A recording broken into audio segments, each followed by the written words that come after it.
and you're watching News 9, English news as it should be.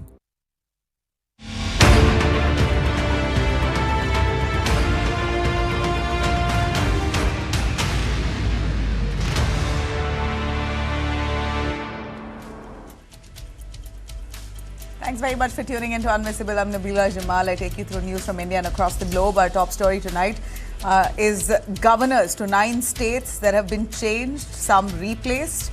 A very shocking rejig. What's the reason? Right ahead of elections in Tamil Nadu and West Bengal, both governors have been replaced and they've been moved to other states. Some of them do not have a position now. Well, we're going to have our analysts to give us a little more in detail as to what this really means ahead of elections in the country. And also our top story today is a social media ban that's been announced by Karnataka and Andhra Pradesh for children below 16. Is it justified? What are the adverse impacts of social media on young children? We take you through with our experts. And also on our top story tonight, Maharashtra passes the anti-conversion bill. What really does the anti-conversion bill entail? We take you through those details as always. Let's start with the headlines. Trump demands unconditional surrender from Iran, says no deal is possible even as West Asia war now deepens.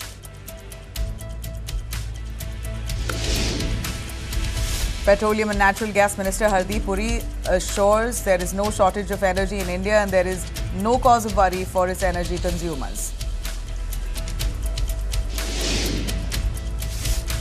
Qatar Energy Minister warns that the war in West Asia can bring down economies of the world, predicting Gulf energy exporters would shut down production within weeks and drive oil to $150 per barrel. Israeli Air Force's 50 jets destroy Iran's former Supreme Leader Ali Khamenei's underground bunker under the regime's leadership compound. This was being used by senior officials of Iran after Khamenei's killing.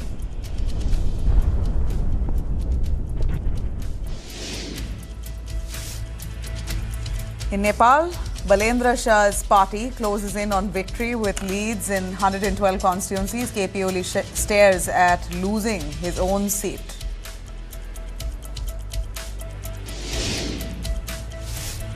Andhra Pradesh proposes India's first draft population management policy. Chief Minister proposes incentive of 25,000 rupees for couples having second and third child.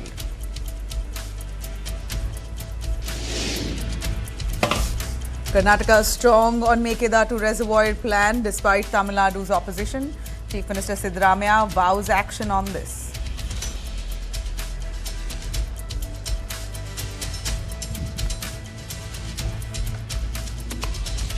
All right, let me take you through a top story tonight on governors' rejig. Never seen before in recent history, at least, that governors of nearly 9 states have been changed, exchanged, replaced, all overnight. A major political reshuffle has sent shockwaves through India's administrative and political corridors. In a dramatic late-night move, the President of India, Draupadi Murmu, has approved one of the biggest gubernatorial reshuffles in recent years. Now, 9 governors across key states of India and union territories have been appointed or reassigned in a single sweep. The changes affect politically sensitive regions, including Tamil Nadu, West Bengal, 2 election-bound states, and then, of course, Bihar, Nagaland, Telangana, Maharashtra, Himachal Pradesh. The timing, of course, raises eyebrows because crucial assembly elections are approaching in some of these states, like I mentioned. Among the key moves, we're looking at some of them. I'm naming them for you as you see pictures on our screens. Vinay Kumar Saxena, the Lieutenant Governor of Delhi, has now been moved to become the new Lieutenant Governor of Ladakh. Veteran diplomat Taranjit Singh Sandhu takes over as the new Lieutenant Governor of Delhi. Shiv Pratap Shukla, the Governor of Himachal Pradesh, has now been shifted to Telangana. And Kavinder Gupta becomes the new Governor of Himachal Pradesh, while Jinshudev Verma moves from Telangana to become the Governor of Maharashtra. In the northeast, from Bihar Assembly Speaker Nand Kishore Yadav has now been appointed Governor of Nagaland. In fact, the former Bihar Assembly Speaker Nand Kishore Yadav has now been appointed Governor of Nagaland. Meanwhile, retired Army Commander Syed Atta Hasnain takes charge as the governor of Bihar. But perhaps the most politically sensitive move is in eastern India. R.N. Ravi, who has had frequent run-ins with the government of Tamil Nadu, he's now been appointed governor of West Bengal after the sudden resignation of C.V. Ananda Bose. Just weeks before assembly elections, Ananda Bose stepped down without giving a reason, and then came news that lots of changes were coming into play. Rajendra Vishwanath Arleka has replaced him in Tamil Nadu. So he's now the new governor of Tamil Nadu. Well, the opposition, of course, is crying foul. Both Chief Minister Stalin and West Bengal Chief Minister Mamata Banerjee has slammed the decision here, accusing the centre of undermining constitutional federalism and turning Raj Bhavans into political outposts. She claims that she was not consulted before this appointment and departure as well from established convention.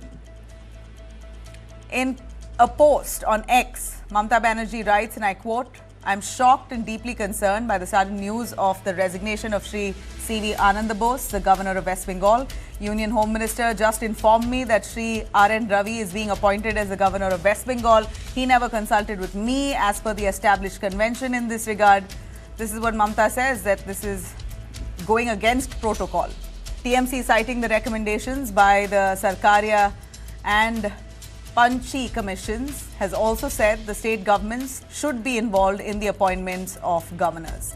DMK has responded by saying that they are sad that the DMK is losing a star campaigner in the upcoming elections. Secondly, he says, "I'm sad for the people of West Bengal now that R.N. Ravi is there, and for my good friends there." 9 governors, one night, and a storm of political speculation. Is this constitutional authority or political strategy? A calculated move right ahead of elections? Well, let me bring in our guests here to give us a little more. Rohan Gupta, spokesperson of the BJP. R. Suresh Kumar, political researcher of Tamil Nadu. K.V. Prasad, senior journalist. Thanks very much, all of you.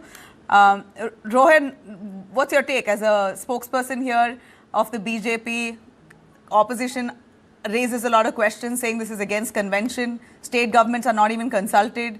Ideally, the chief minister of the state should be taken into confidence when a new governor is appointed, but this has all been done arbitrarily. See, we have to follow constitution. Now these opposition parties, they have to find faults in everything.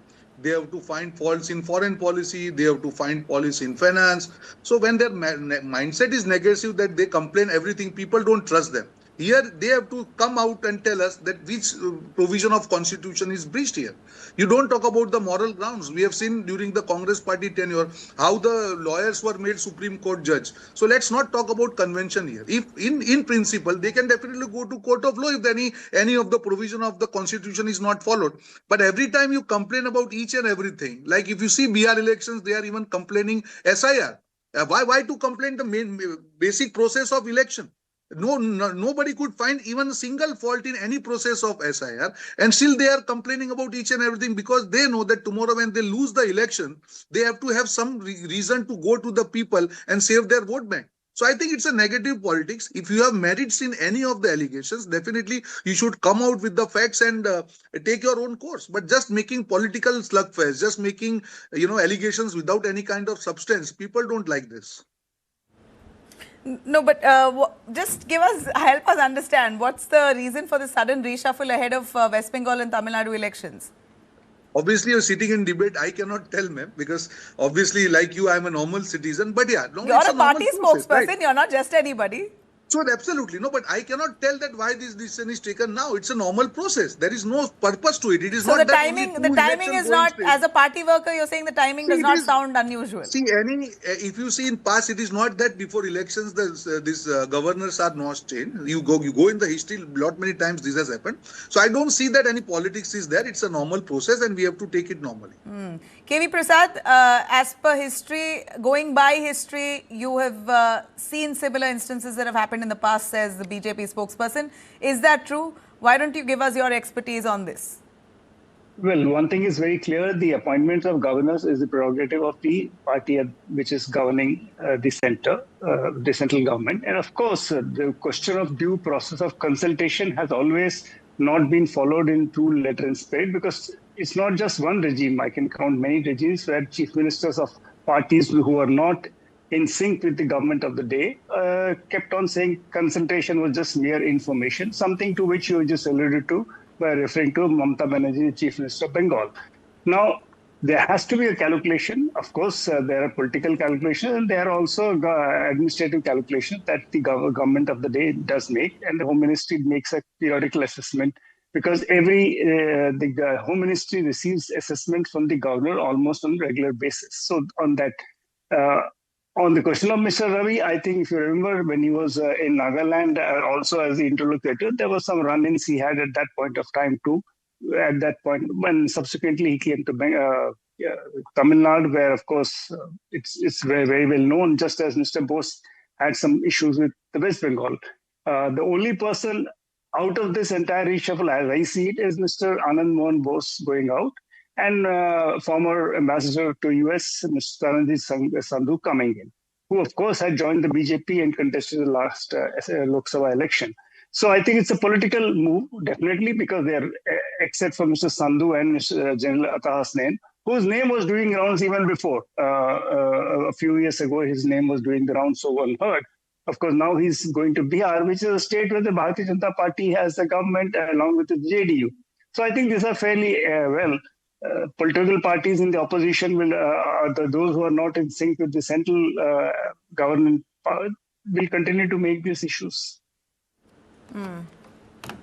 Right. Mr. Suresh, give us a little context. Governors of, just at a time when the Supreme Court is pulling up governors, you had states like Tamil Nadu, West Bengal also previously, but latest Tamil Nadu reaching out to the Supreme Court saying bills are not being passed. Similar instances we've noted from Kerala as well.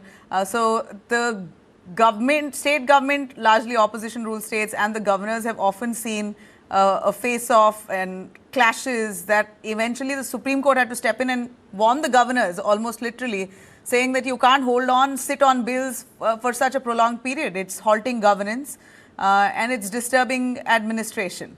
So, at a time when we're looking at the Supreme Court coming down heavily on governors and trying to school them, here's a big reshuffle. One would assume maybe because they're not doing their work right, the BJP or the centre has decided to move them around, or this is another political strategy that someone like us will not even understand. Union government takes a call on appointment of governors always, whether it is UPA government or NDA government, it happens. But the sudden reshuffle yesterday and West Bengal governor resigning, it's a shock. And there is a rift. Once Mr. R.N. Ravi was appointed as a governor of Tamil Nadu, after a month itself, the rift between the ruling DMK government and the governor started. The DMK government had sent a lot of bills. The governor had kept the bills and he sat on the bills. And the government didn't have any other option to go to the Supreme Court. And the Supreme Court ordered to send it to the president, and several bills assent was given. And still a lot of bills pertaining to the corruption of the ADMK ministers are pending with Mr. R.N. Ravi, which has not been cleared. Because the BJP is having an alliance with AIDMK that's kept on a hold. And one more thing is, there is in the universities, the students protested when governor visited the universities on the convocation function. There was a big rift between the governor and Tamil Nadu government. And the governor in the assembly session, the customary speech, what he has to speak is given by the government. He didn't speak the customary speech, what the government gave about the state. He spoke something else. And there was commotion in the assembly by the opposition parties, and he walked out. And the second time also, he walked out. This happened for a long time. And there was a rift between Tamil Nadu CM M.K. Stalin and R.N. Ravi. A lot of functions like Republic Day, Independence Day, tea parties, all the opposition parties in Tamil Nadu boycotted for several years. They didn't have a good connection.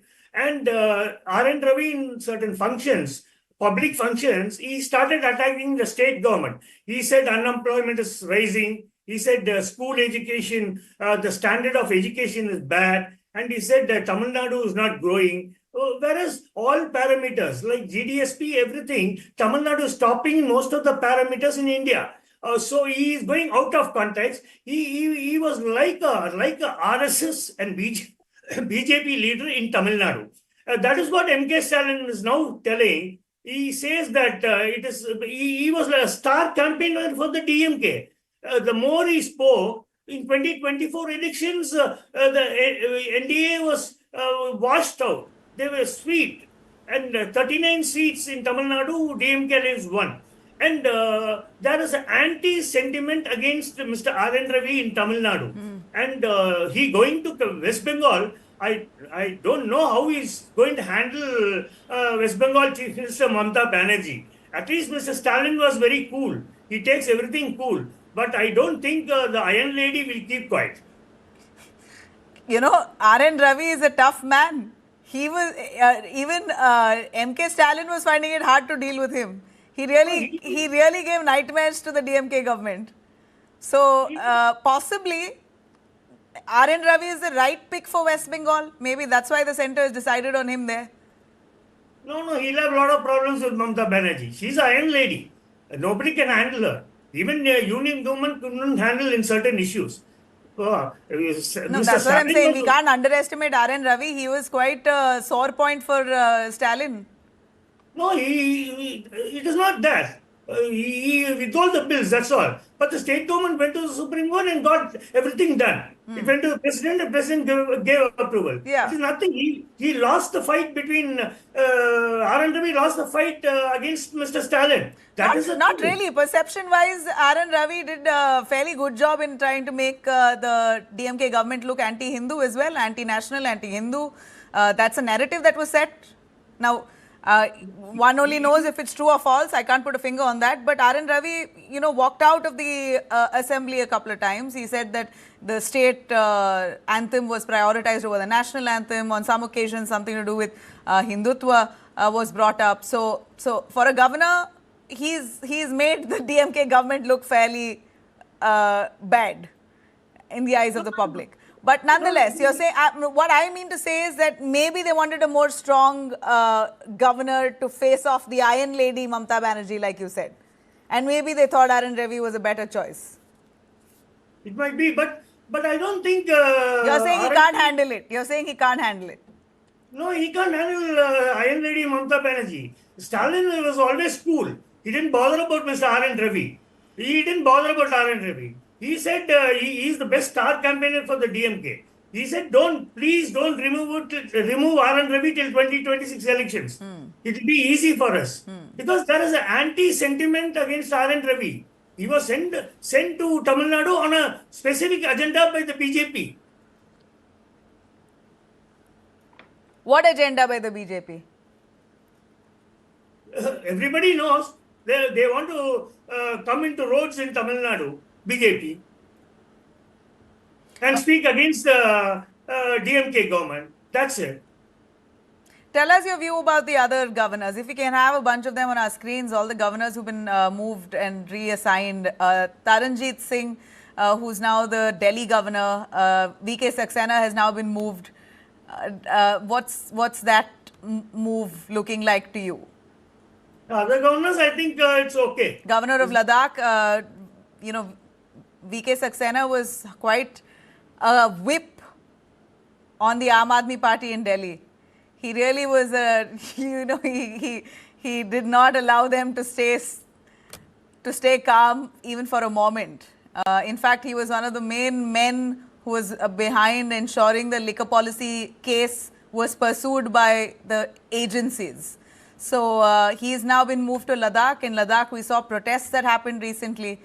So do you believe that he's another strong hand, which is why they moved him to Ladakh? Yeah, that's a move BJP will do in states where they are not ruling. That always happens. But the great point is, I don't know how R.N. Ravi is going to handle Mamata Banerjee. Stalin is always Tell me, help man. me understand. You're saying in states that the BJP is not ruling, there's a stronger face that they place as a governor. That's how it works, is it? Yeah, definitely. KV Prasad, your take on that? We lost your connection in the meanwhile. Yeah, sorry. So, Yeah, no. Yeah, go on. Yeah, sorry. If your question is directed towards what you was already asking on the panel, I think there has been if you look at the last 10 years plus of the NDA government led by BJP, you can see that they have placed people of their confidence in positions of governors. And some of these governors have created issues for the government of the day in the state, especially if they're not from the same party. And we have seen these instances around. And one of the things that has been noticed very frequently, I think my fellow panelists did mention, that governors have stopped reading the customary opening session speech, which everybody knows is the speech of the government of the day. The policies and programs of the government of the day. In some cases, some paras were dropped because it was critical of the central government or a policy of the central government, which I think was and this is, if you notice, these issues have been coming up at periodical intervals in some states where where the leader of the state, the chief minister, is very, very strong and especially riles against the central government. So this is a tendency which we have seen has crept into it. And I think what you mentioned, the court and the fellow panelists were talking about Mr. Ravi, in particular, the bills, this thing has also come in. And you refer to the Sarkaria Commission. In fact, some of these issues had cropped up when the interstate council meeting used to take place, when we had interstate council meetings. But I don't think the last decade we had even one interstate council meetings. There could be zonal meetings, but on the national level where these issues, and there were issues of how the governors will have to deal with, especially in a state where the party of the state is different from the party at the center. There have been issues that have been cropping out, but I think the political leadership in the country and the political leadership have not found a way out of this particular problem. People asking elections in Tamil Nadu and West Bengal, the change of governors, will it now lead to more friction in your expertise from the way you see it? You have an R.N. Ravi now facing off Mamata Banerjee. Ideally, a governor is supposed to work in tandem with the state government, but what we see lately is just the opposite altogether. Well, it hasn't happened so far. I mean, they have not had the best of relations, let's just put it that way. Whether it was Ravi in Stalin or Mr. Bose in West Bengal. Other states is different. You just mentioned about Mr. In Delhi, LG. Yeah. B.K. Saxena now is Taranjeet. Yeah. Taranjeet. Sandhu is a diplomat. We have yet to see him in his new role. So one doesn't know about that. So these are issues. As I said, in a mature democracy, we need to look at these issues dispassionately. There could be political divisions. There will be bound to be political, conflict areas. But a governor is supposed to be a position is a representative of the central government and is appointed by the president. Is actually the president's person. And in principle, the governors are controlled by the Home Ministry. They report to the Home Ministry. That is the constitutional scheme of things. So that exists. But I said, I heard this debates, interstate council, governors, whether there should be checks on governors' powers. All these have been debated, but we have, as I said, there has been no way forward in this particular aspect. Yeah, Rohan wanted to make a point on that. See, I think this is the win of democracy, that in this government we are talking that even shuffle of governor is, not democratic. And there are 50 instances where during Congress time, the governments were removed by misusing Article 356. So this is the change what we are having. This is the power of democracy. I think we have to see this as a normal process rather than just doing speculations. And I think if they are in fact, I said this very right at the start itself, that I feel this is a refreshing move. Governors probably need to be changed. It's good to see new faces. It's a move in the positive direction. But just like how the SIR drive is happening right ahead of elections, the timing is always a question. Same question comes here, surfaces here also with this regard. How come just ahead of elections there's this change? That's all. Well, I don't know, maybe about the UPA era context, Mr. Suresh can give us a context, Mr. Suresh, on what happened in the years of the UPA era under the Congress. Was it similar to this fashion? Yeah, Any government, whether it is a UPA or No, no, NDA. don't give me generalized statements. I want you to give me some specifics. Mr. KV Prasad, would you be able to recollect under the Congress regime? Well, I just wanted to correct one particular, the BJP spokesperson mentioned that it is not nobody, at least not on this panel, I heard that this is an undemocratic move. I said it right in the beginning, it's a perfectly legitimate move by the government of the day to appoint governors. There's nothing wrong with it.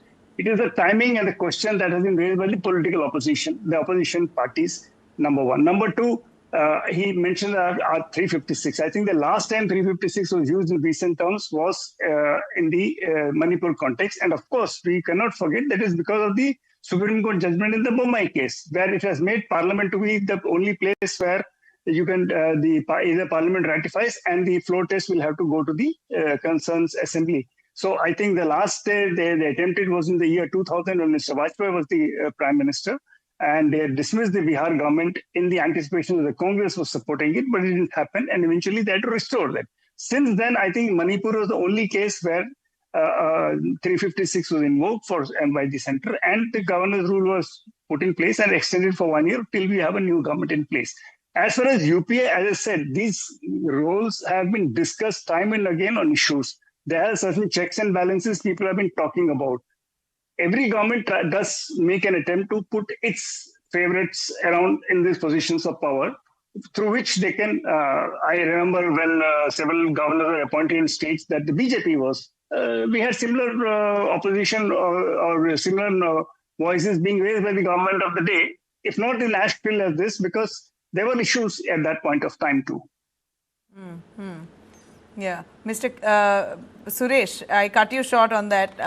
Why don't you give us some specifics in the UPA era that may be anywhere close to what's happening now under NDA? Whether it is UPA or NDA government, they have the choice for the governor. That is always there. No, choice is fine. This aggressive reshuffling.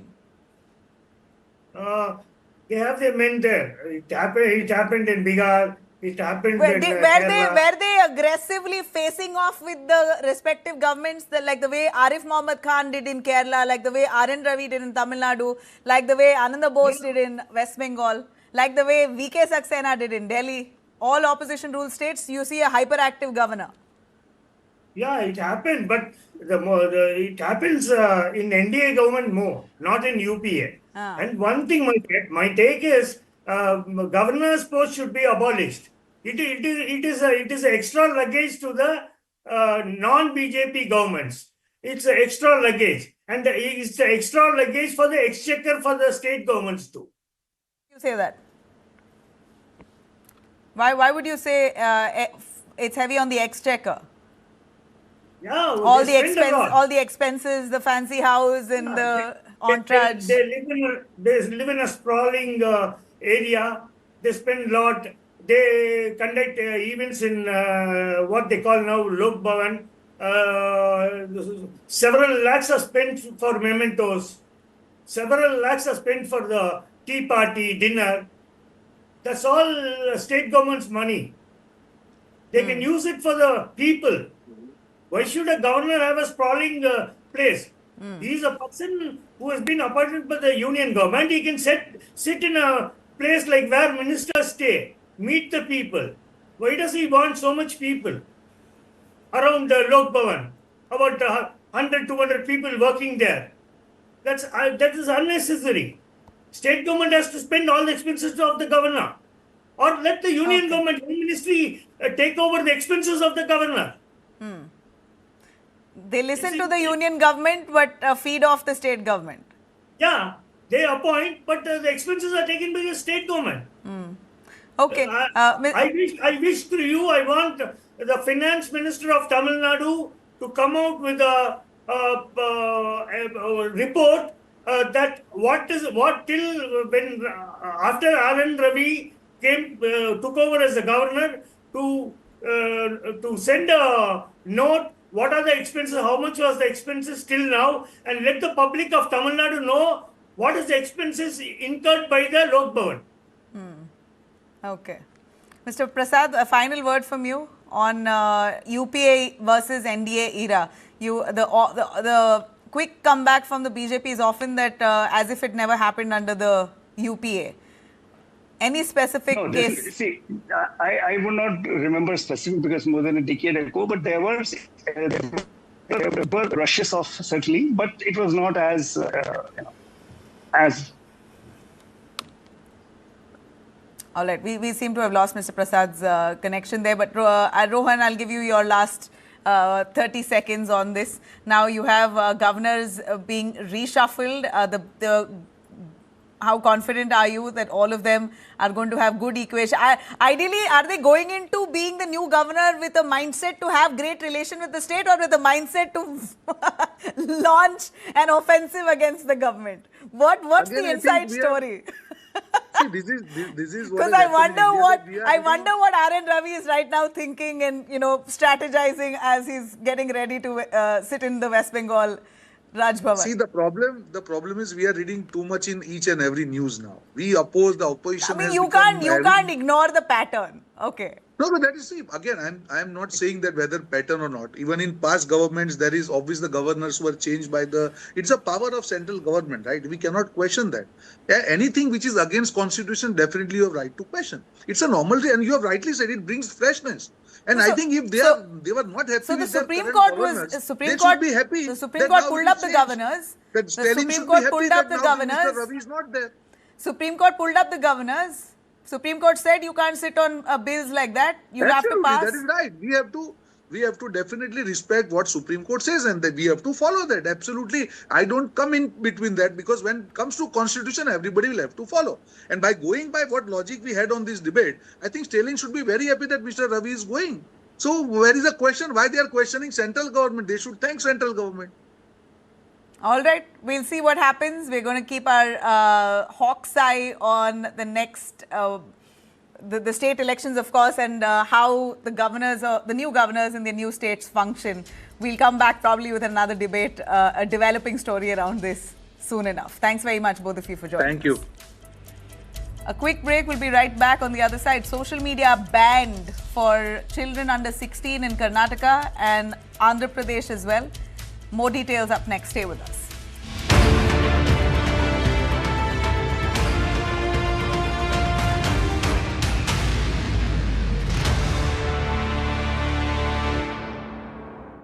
पढ़ता है, खेलता है, झूलता उछलता है, दौड़ता कभी कभी दौड़ कराता है, आगे आगे बढ़ता है इंडिया, अमूल दूध पीता है इंडिया। ये शहर भी तो अंगना तेरा मेरा, इसको भी रंग दो। बस, बस, बस, इसको भी रंग दो, दुनिया को रंग दो। Birla Opus Paints.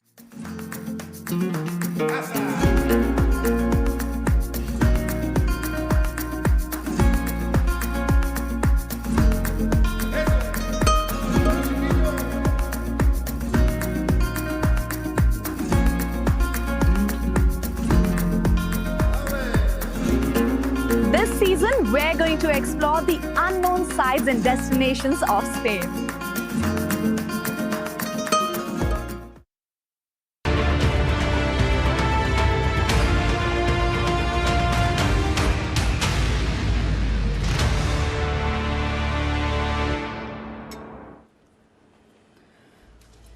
All right, let's start with the social media ban that's been mulled over. Karnataka has already declared it. Andhra Pradesh also has declared it, but for children below 13.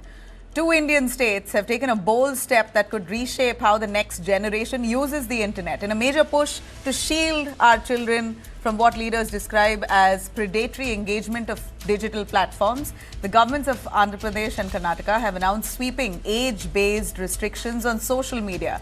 Karnataka becomes the first Indian state. Chief Minister Siddaramaiah has announced while presenting the budget that there will be a blanket ban on social media for all children under 16 years of age, making Karnataka now the first state to implement this with those sweeping restrictions.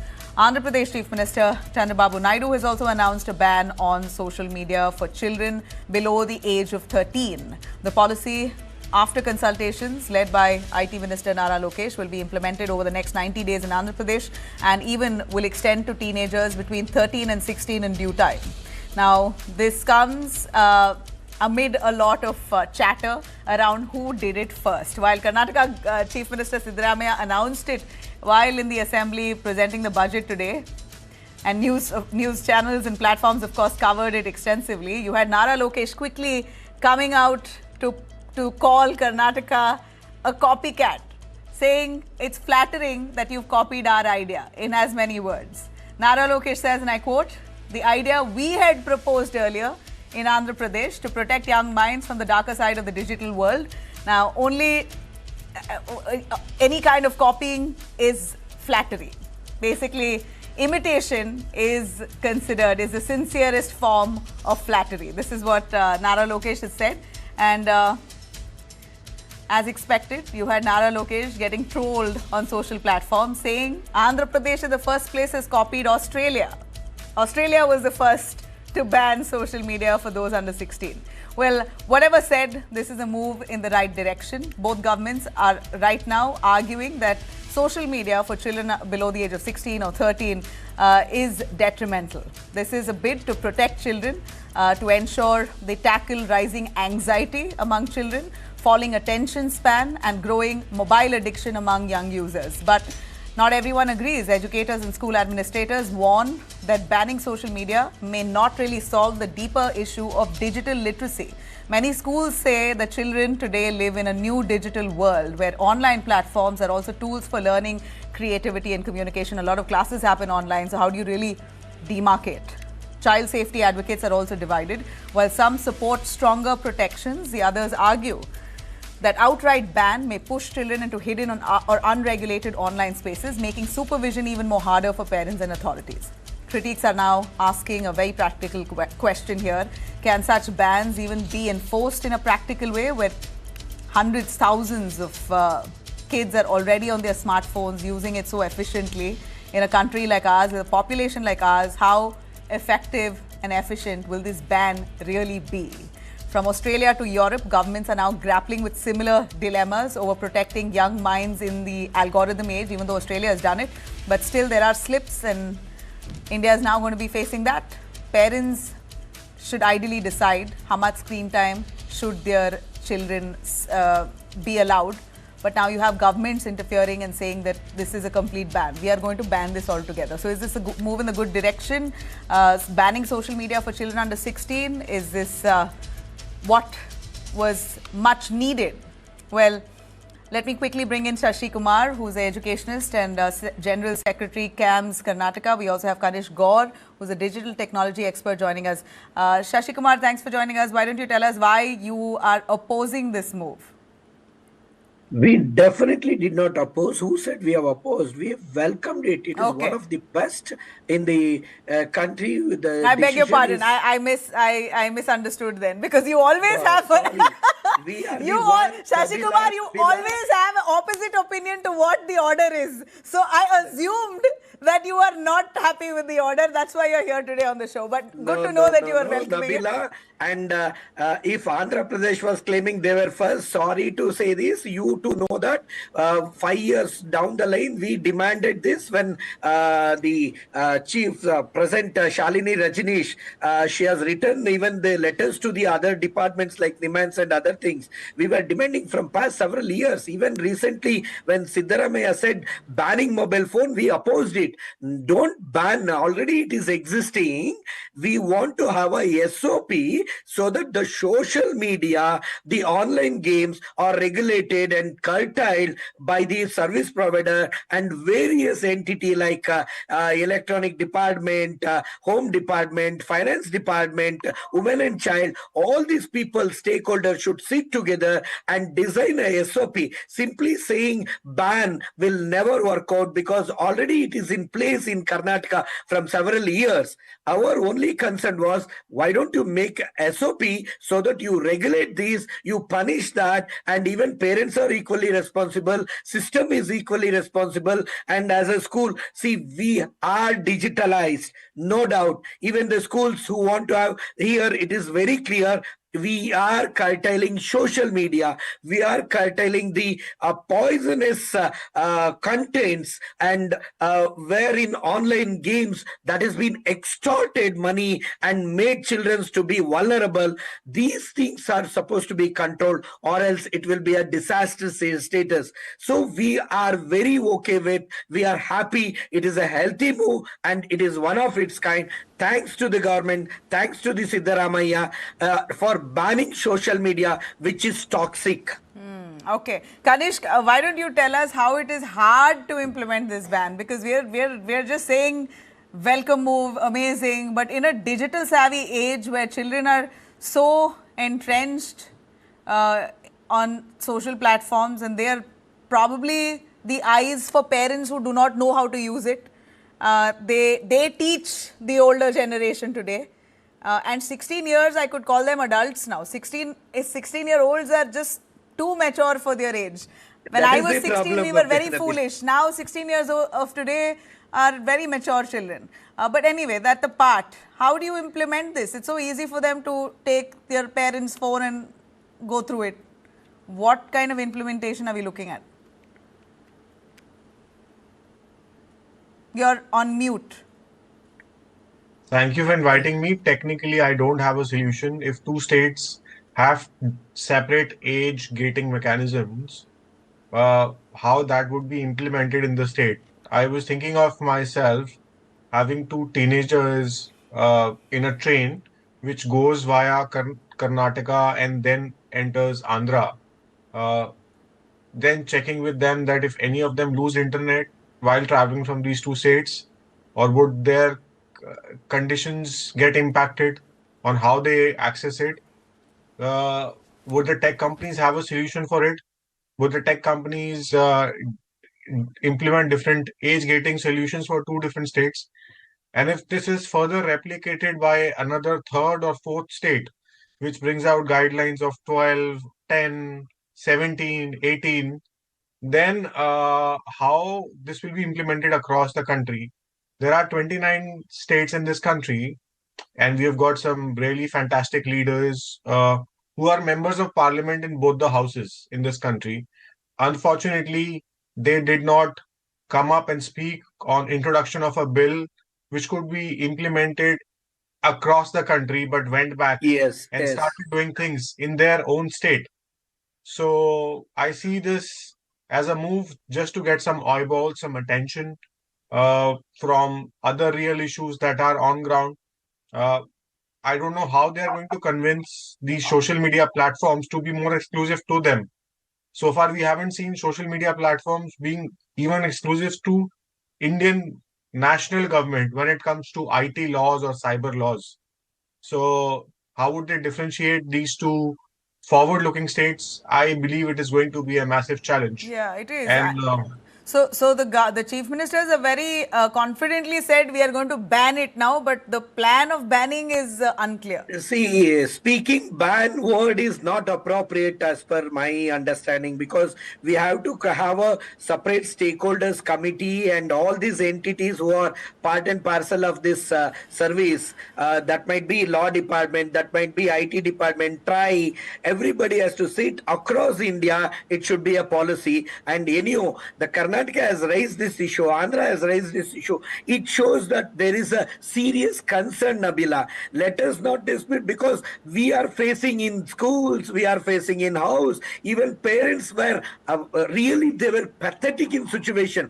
They themselves were out of control. Now they have a say that they can at least have a regulations themselves, that there is a law, please don't use it. So there are lot of challenges, as we know, but there is a solution within it. There are two level of authentication of age with Aadhaar linking, and there are many checks and dams you can put and control. Now, but technology has grown vast. You have a misuse, you have a usefulness. But meanwhile, in between, we have to regulate, and maximum if you regulate, at least we save life, we save the mindset, we save socio-economic factors. There are lot to save, and finally we we say quality education. That is the need of the hour. We, the Online school fraternity education- is disaster. Online education, etc. You're then again handing There phones. is no restriction for that, Nabila. See, we are again talking very clearly. It is for restriction of social media. Social media doesn't teach you some lessons. Lessons we have got the control, we have got a filter, we have got our own app. I have a question, Kanish. Could you clarify for me, when you say social media ban for children under 16, what happens to all those accounts on Instagram and others where parents are using their little children to make reels and monetize on that? So now what children can't be featured in reels? See, I think it means is that children who are using their parents' phone or have phones where there is another SIM which is being procured by their parents, they are going to not be able to access internet, right? Or should not be accessing internet as per the age gating mechanisms that have been implemented right now. But for enforcing something like this, do you think you require certain level of preparation? You would require internet connectivity to be impacted. Has that been thought through? I don't think so. If it is about parents making those reels, ultimately the law would be very different. And you will have to tell parents, banning it without creating awareness, without spreading the word, without explaining what the ban literally means, is of no meaning. Everyone's going to forget it, right? It's going to be one of those cases where some rule was implemented by certain states and then that was not enforced. And even if it was enforced, nobody followed it. So making such tall claims without doing proper homework preparation or even taking it up at a central level, as per me, you have Ministry of Electronics Information Technology, which takes care of the cyber law of this country. If any ban needs to be enforced, erstwhile we had a ban on TikTok. That was done by Ministry of Electronics Information Technology, which is a central nodal agency under the national laws, which takes care of the IT rules. If they are not enforcing any bans, if state governments start doing that themselves, then MeitY needs to come forward and challenge this and say that they are considering doing something around it, right? That is really the next step I would see from someone in Ministry of Electronics. Ideally, it would be the minister who looks into it or the Department of Cyber Law. They need to take cognizance of this, what is really happening, and some sense need to prevail so that state governments don't start getting into this business at all. Yeah, right? and I suppose if it's banned in one state, not banned in another state, I mean, there's no. It's okay, Nabila. Zero guidelines. Our concerns are very much high. See, we are talking about policy. We are talking about the national and state differences. But our children are to be protected. No, I understand. But when there's no guidelines, there's no actual protocol on how you're going to go about this ban. Has to come forward. Prime Minister has to chip in because every country is looking through this. Honorable High Court, Supreme Court have observed this matter. You're saying at least the decision has been made by the Chief Minister of Karnataka, whether it is implemented or not. At least a decision has been rolled out. Now, hopefully, things will align in order. Okay, we'll wait for that. And I think both of you said it right. It's for the central government now to make it a larger policy and not just specific to states, so that we're all on the same platform and thinking the same way. And there's no slips, right? Thank you very much, both of you, for joining us on that. A quick break. We'll be right back with all our top stories on Day Tonight.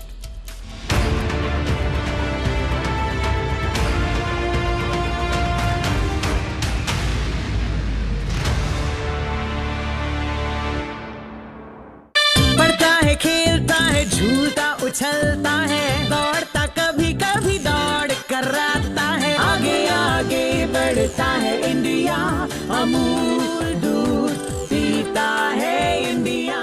Nitesh Srivastava ji सिर्फ 35 साल की उम्र में अचानक एक बीमारी से चले गए। उनकी टर्म लाइफ इंश्योरेंस के पैसे बच्चों की पढ़ाई और घर खर्च में काम आ सकते हैं। पॉलिसी बाजार ने क्लेम के वक्त फैमिली का पूरा साथ दिया। पॉलिसी बाजार पे 2 करोड़ का टर्म लाइफ इंश्योरेंस सिर्फ 700 रुपए महीने से शुरू।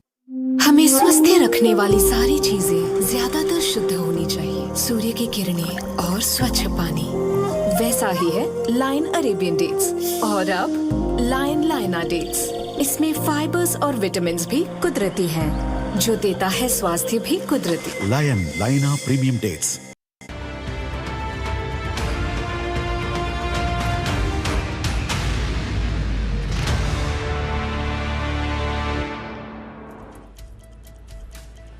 Welcome back. Let me start with all our top stories tonight. Let's start, of course, with the Karnataka state budget. Karnataka Chief Minister Siddaramaiah has presented his record 17th state budget, but this time the budget has sparked controversies like the last year as well. Of course, the opposition will criticize the ruling, and here's what's happened yet again.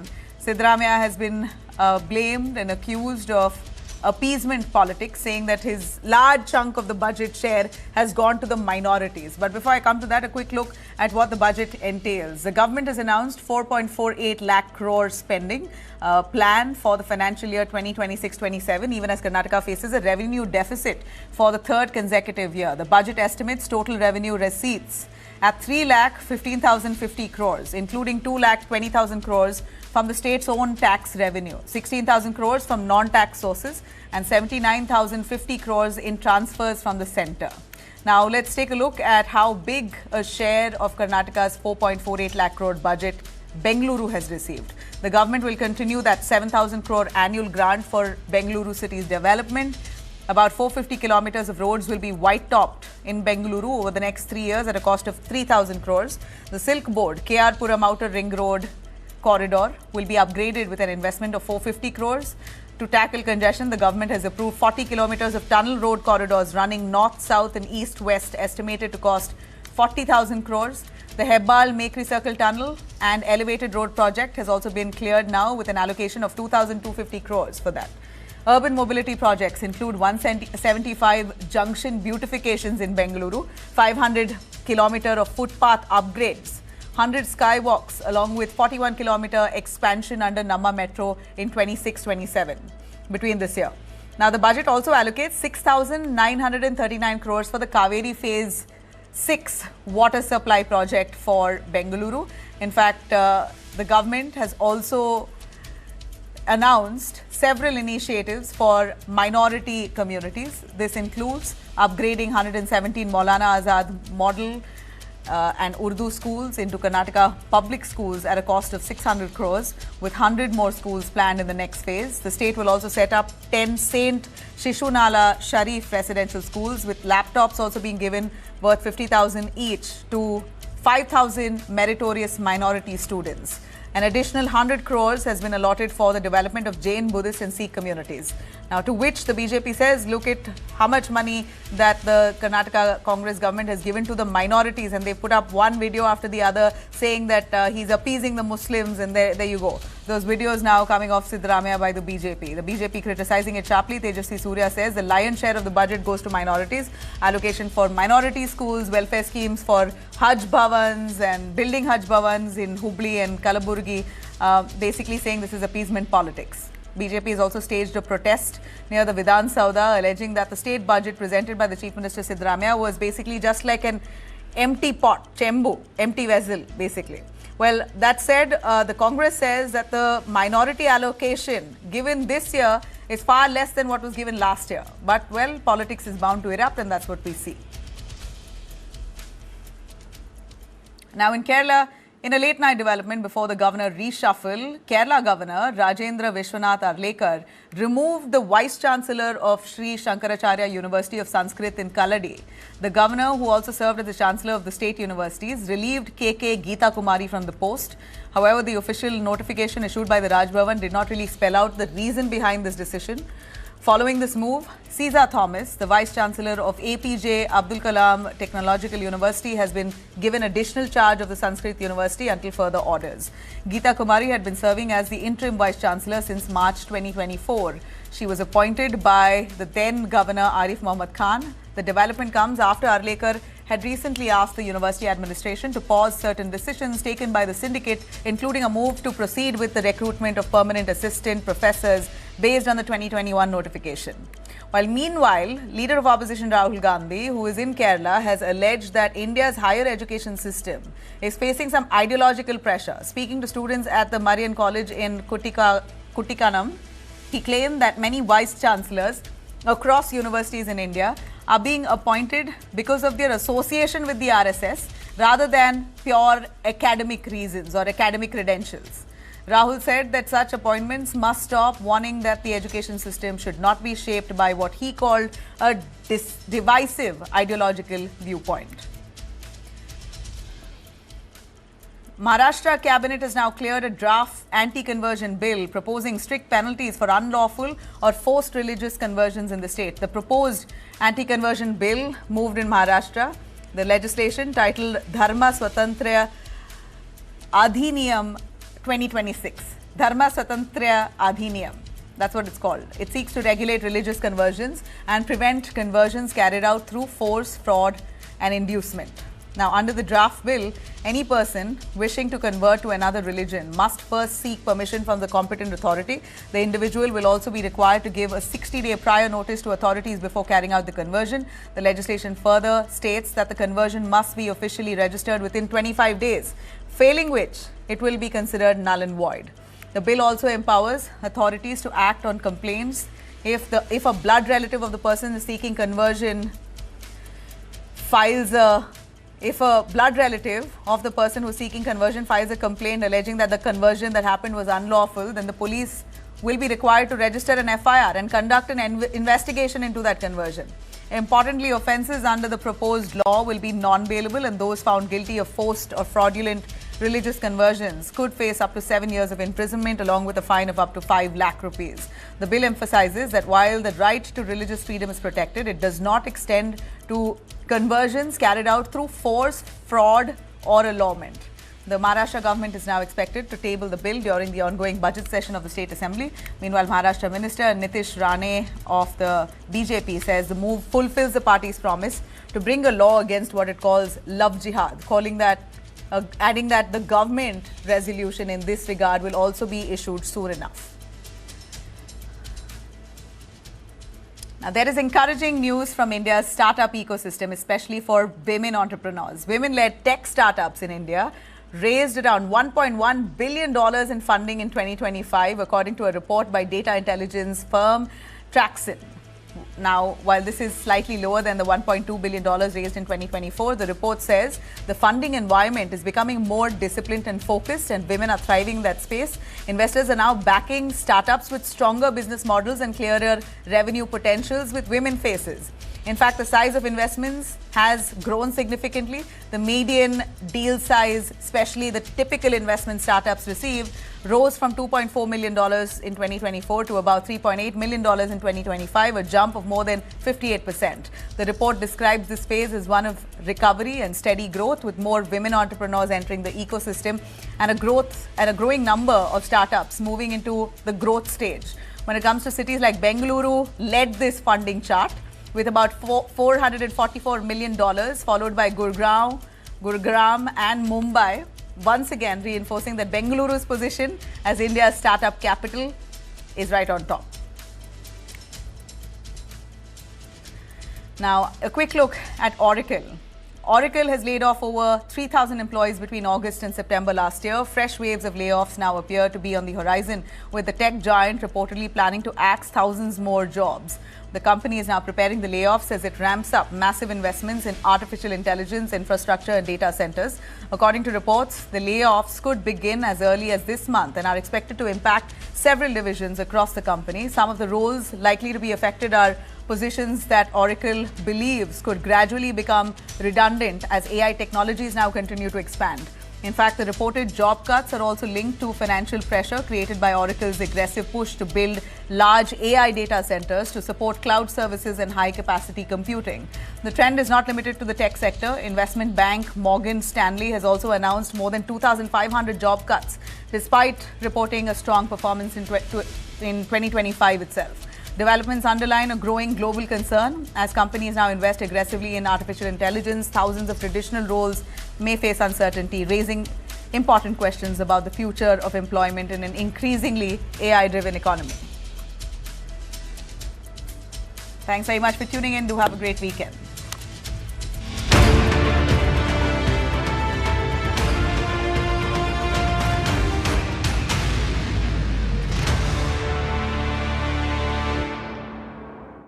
पढ़ता है, खेलता है, झूलता उछलता है, दौड़ता कभी कभी दौड़ कराता है, आगे आगे बढ़ता है इंडिया, अमूल दूध पीता है इंडिया.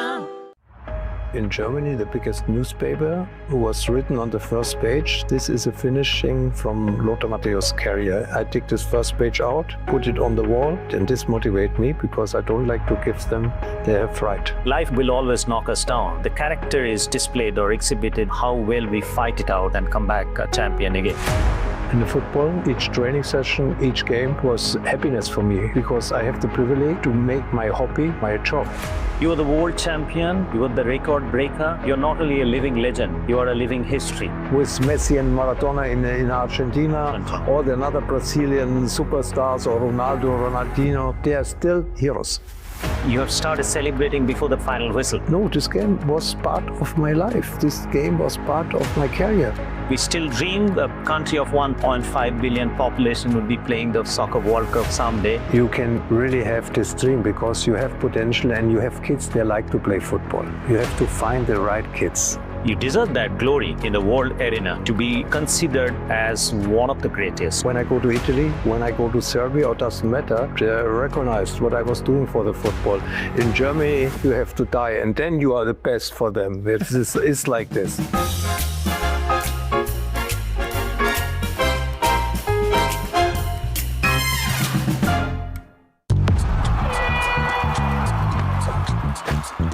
इस खेल में खेला होगा, हर नहले पे दहला होगा, टीम बड़ा है, स्टेज बड़ा है, पूरा भारत साथ खड़ा है, साथ खड़ा है, गेम बड़ा है, dribble like a rap, pass, pass, pass, pass, pass, setting up the trap, kick it hard in the booth, chuck, they football. Chakadee football. Chakadee football. Chakadee football.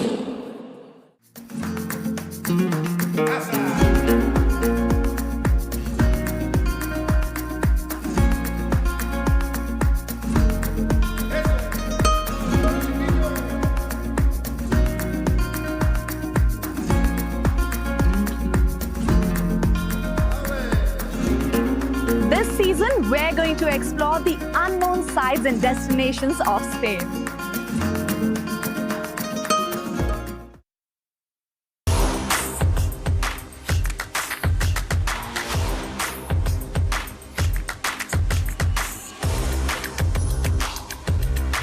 This is India's #1 news network, and you're watching News9, English news as it should be. Hello and thank you for tuning into News9. I'm Deepak Suresh.